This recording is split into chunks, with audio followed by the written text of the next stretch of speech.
화제의 뉴스를 골라 과학 기자의 시선으로 분석하는 과학 본색 시간입니다. 최소라 기자와 함께합니다. 어서 오세요. 안녕하세요. 네, 오늘 어떤 소식 준비하셨나요? 네, 혹시 아기 냄새, 그러니까 아기 갓난아기의 머리에서 나는 특유의 향기 맡아본 적 있으세요? 네, 아기 안으면 왜 베이비 파우더 향 같은 게 나잖아요. 그런 거 말씀하신 건가요? 네, 바로 그 냄새가 맞는데요. 네. 최근에 일본의 하마마스 의과대 연구팀이 갓난아기의 향기 구성 성분을 규명을 하고 또 이것을 인공적으로 합성을 하는 데 성공을 했습니다. 예. 이 내용을 아기 냄새의 비밀이라는 제목으로 다뤄보겠습니다. 아기 냄새의 비밀이요. 그 아기 냄새의 정체를 밝혀냈다는 건데 어떤 실험이었나요?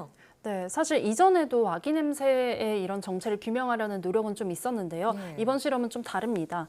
그때는 아기 옷에서 간접적으로 향을 얻었었는데요.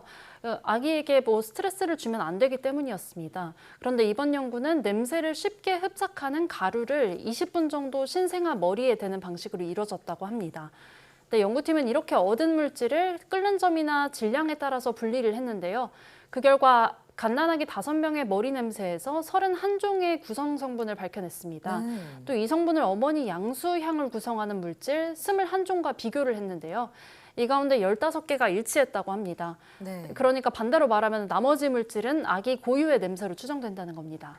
아기 고유의 냄새를 그러니까 찾아낸 건데 그 향을 직접 맡아보지 못해서 좀 아쉽긴 하네요. 혹시 그 실제 아기 향과 좀 비슷하게 나왔나요? 네, 연구팀은 이 냄새를 일반 사람들에게 맡아보게 했다고 했는데요. 네. 이 합성된 향기는 태어난 지 1시간도 안 된 이 아기들의 머리 향의 주요 성분 14종과 또 태어난 지 이틀, 3일 정도 된 아기 머리 향의 주요 성분 13종, 그리고 어머니 양수의 향 10종을 합성해서 만들었다고 합니다. 네. 이 물질이 신생아에서 나는 평균적인 향기와 비슷했다고 합니다. 네. 근데 요새 아기 냄새 좋아하는 분들 그 향을 향수로 만든 제품들을 따로 구매하기도 하던데 향수 때문에 이런 실험을 하진 않았을 것 같고요. 어떤 목적의 실험이었나요? 네, 그렇습니다. 사실 이 아기 향을 추출한 데는요, 굉장히 흥미로운 과학적 배경이 있습니다. 연구팀은 막 태어난 아기는 냄새를 통해서 자신을 지켜달라는 신호를 보호자에게 보낼 가능성이 있다고 말을 했습니다. 네, 포유류 대부분은 이 후각이 발달을 해서요, 냄새로도 신호를 보내곤 하는데, 예를 들면은 쥐의 경우는 출산 직후에 어미가 내뿜는 향이 새끼가 모유를 먹도록 유도를 한다고 하고요. 그런데 비해서 인간의 후각은 좀 저평가된 편입니다. 네, 그런데 인간도 태어나기 전부터, 그러니까 양수에 둘러싸여 있을 때부터 후각이 발동해 있다고 합니다. 이미 여러 실험에서 갓난아기는 어머니의 향에 끌리고 또 어머니는 아기의 향에 끌린다는 연구도 나온 바가 있고요. 또 심지어는 어머니가 눈을 가린 상태에서 냄새만으로 자기 자식을 다른 아기로부터 식별을 한다는 연구 결과도 있습니다.